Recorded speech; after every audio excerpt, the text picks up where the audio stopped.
The last couple days, we have missed something that's going to be going down in U.S. history. Following the death of George Floyd, people all around the world have been protesting against police brutality and Black Lives Matter. Quickly escalating, the protests have turned into aggressive riots that haven't been as aggressive as this since 1968, following the death of Martin Luther King. So far, 6 officers have been killed, businesses have been vandalized and looted, and there have been threats to invade neighborhoods. With that being said, I think that there's no better time to talk about guns than right now. So there's a couple different perspectives on guns and gun control. Some people, but very few people, believe that guns should be banned outright, just completely gone.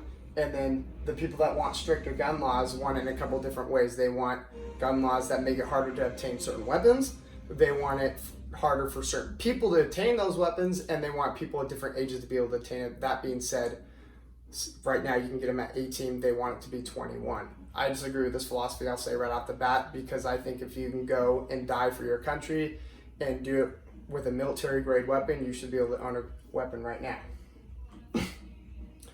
I thought before we get into statistics, we should talk about history, because we all know how important that is, because history repeats itself and there's a lot of things we can learn from it. I will be going over Hitler, one of the most famous tyrants, Great Britain, and our Second Amendment rights. Hitler's philosophy: to conquer a nation, you must first disarm its citizens. Now, technically, we don't have any proof that he actually said that, but it goes along his philosophy perfectly. And as you can see in the next slide, a quote that goes along with that is, "The most foolish mistake we could possibly make would be to allow the subject race to possess arms. History shows that all conquerors who have allowed their subject races to carry arms have prepared their own downfall by doing so." Essentially what this is saying is that it's applicable today, because the number one deterrent of a tyrant, is what he's saying, is people who are armed. Citizens who are armed is the number one deterrent for tyranny. In September 1774, colonies stood against the Redcoats, and in response to this, the Great Brits decided to take their guns and their gunpowder, and this was known as the powder alarm. Our response to that was to create a militia and resist the tyrannical rule of the Great British, sparking the Revolution, which ultimately caused us to become independent. Following the Revolution, we created the Constitution. In that Constitution, in the Second Amendment, we gained the right to bear arms, because they never wanted what happened in Britain to happen to us again. They never wanted, our founding fathers never wanted the government to be more powerful than the people. We live in a democracy by the people, for the people. The number one, and it's important to get this, the number one reason, can you go back please? The number one reason that we came up with this amendment to have the guns is to protect against tyrannical governments. Nowadays, there's a lot of social media that is filtering out what people are saying. They are censoring it, and a lot of it is biased towards one side. And I think that this is really unhealthy, because a lot of people, their main news source, if they don't watch the news, is social media. And if they're only getting one side of the argument, they don't have both sides to make their own opinion. They're just going off the opinion of what they see. And I don't think this is healthy. I think in a healthy society, you're forming your own opinions with all the facts available. If you look on this photo over here, you see these are people that went out in Sonoma City and defended their city streets side by side with police officers from Antifa rioters. And when the Antifa rioters came by, they saw that they were armed, and they left and went on the next cities. This also happened in another city, Marysville, which just goes to show, can you go to the next slide? Just goes to show how important guns are, and the effect that they can have just to deter crime without even having to get in the face of danger. Ben Shapiro, a very well-known political commentator, stated on an interview on CNN, "I fear the possibility of a tyranny rising in this country," referring to America, "in the next 50 to 100 years. So it's definitely a possibility. A lot of people defending gun censorship and control would say, well, what about how guns have changed since 1776? Our founding fathers could have known how powerful these guns really would become. To that, I say this.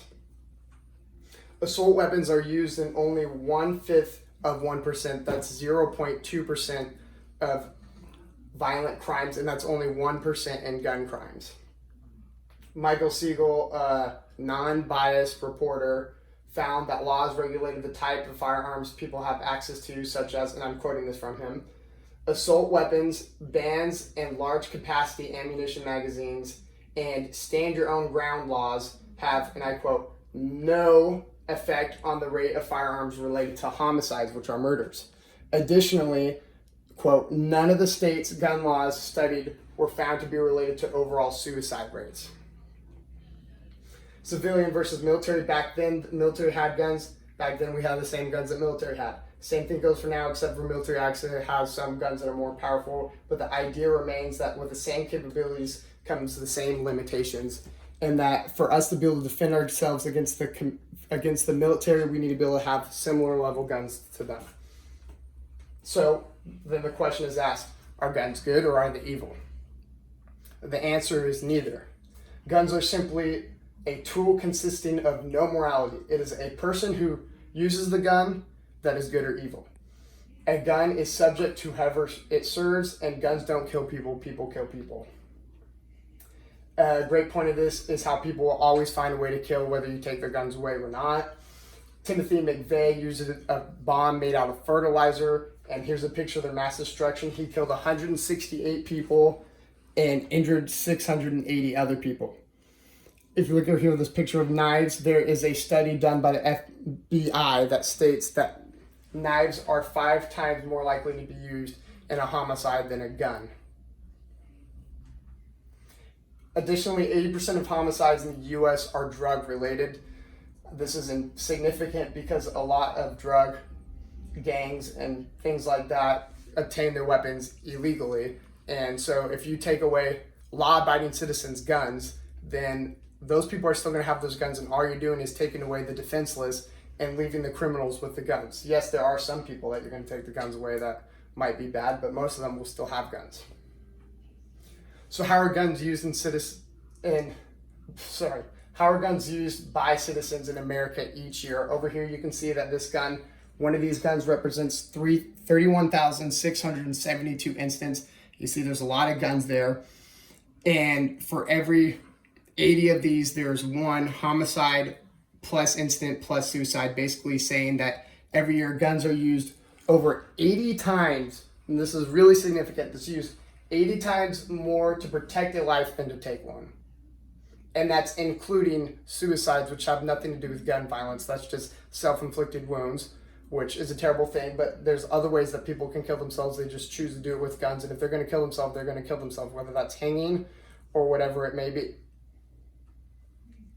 Additionally, speaking of suicides, many, if not most, of the statistics on gun deaths you read also include suicides. So what can you do? You can speak out, express your opinion. You can show support for weapons. It doesn't mean you can't be for somewhat stricter gun laws, but take into account for what gun laws actually make a difference. As we saw earlier, the type of guns that people have access to doesn't make any sort of difference. The only really law that does make a difference is the laws that keep guns out of the hands of bad people, such as those who are convicted felons or have past violent criminal records. Decisions are largely based off of what people want, so when people take a census and you say you support guns or you don't support guns, that actually has an effect.